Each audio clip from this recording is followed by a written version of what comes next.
तब सुधिया पालन सुतावे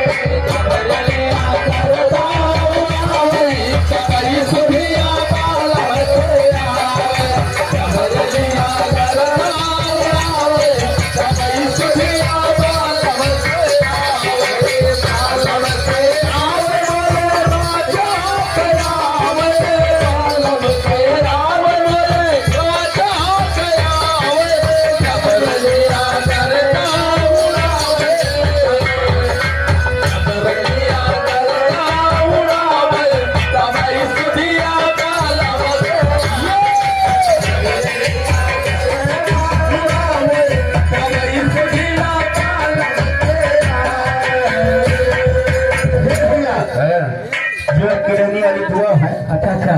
बल्कि नहीं है हाँ हाँ बिना दवाई नहीं दूंगा सब है नहीं